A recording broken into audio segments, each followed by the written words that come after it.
আসসালামু আলাইকুম। আজকে আমি নতুন একটা রেসিপি বানালাম। বিকালে একদম করকরে মচমচে চপ, আলু ও ডিম ও সেমাই দিয়ে। তো চলো শুরু করা যাক। আমি সসপ্যান নিয়েছি, তাতে দুটো ডিম নিয়েছি। ডিমগুলোকে আমি ভালো করে সিদ্ধ করে নেব। তো সিদ্ধ করা হয়ে গেছে আমার। এটাকে এবারে আমি সাইড করে রেখে দেব। তারপর আমি দুটো আলু খোসা ছাড়িয়ে নিয়েছি।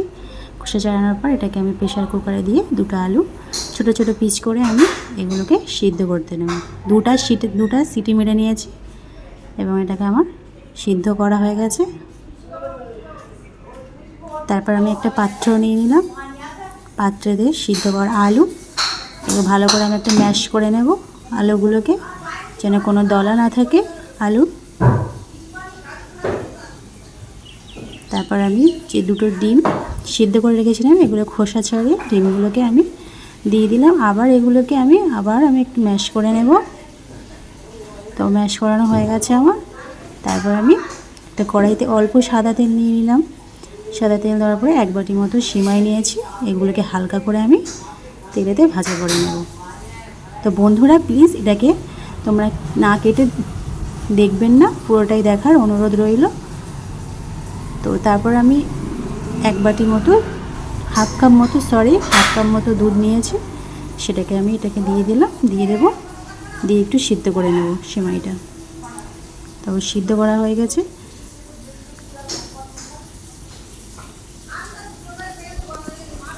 সিদ্ধ করে নিয়েছি। তারপরে এটাকে আমি আবার পাত্রে দিয়ে দিলাম। পাত্রেতে দিয়ে এবার এটাকে আমি হাত দিয়ে ভালো করে মাখিয়ে নেব।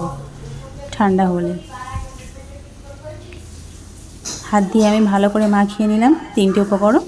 তো সব আমার মাখানো কমপ্লিট। এবার যেটা মাখাবো হচ্ছে 3টে বড় সাইজের পেঁয়াজ কুচিয়ে তারপরে দিতে আমি স্বাদ মতো লবণ, শুকনো গুঁড়ো লঙ্কা গুঁড়ো 1 চামচ, জিরা গুঁড়া, আর হচ্ছে তোমার মিট মশলা, আর হচ্ছে দুটো কাঁচা লঙ্কা কুচিয়ে দিয়ে দিলাম। কুচিয়ে দিয়ে আবার ভালো করে মাখিয়ে নেব হাত দিয়ে। তো তারপর একটা কাঁচা ডিম এটা ভেঙে দিয়ে দিলাম। দিয়ে আবারও হাত দিয়ে পুরোটা মাখিয়ে নেব। তো প্লিজ যারা এতক্ষণ আমার চ্যানেলে দেখেছেন তাদেরকে অসংখ্য ধন্যবাদ। তাকে না কেটে আপনারা পুরোটাই দেখার অনুরোধ রইল। তারপর আমি 1 চামচ মতো কর্নফ্লাওয়ার দিয়ে দিলাম। কর্নফ্লাওয়ার দিয়ে এটাকে আমি আবার মাখিয়ে নিলাম। মাখানোর পরে এবারে আমি ভাজা করে নেব। সব আমার মাখানো কমপ্লিট।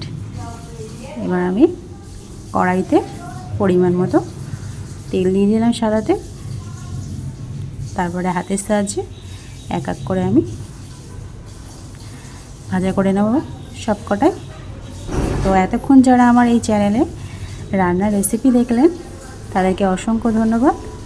আর যারা এখনও আমার চ্যানেলে সাবস্ক্রাইব করেননি নতুন, তারা অবশ্যই সাবস্ক্রাইব করতে ভুলবেন না।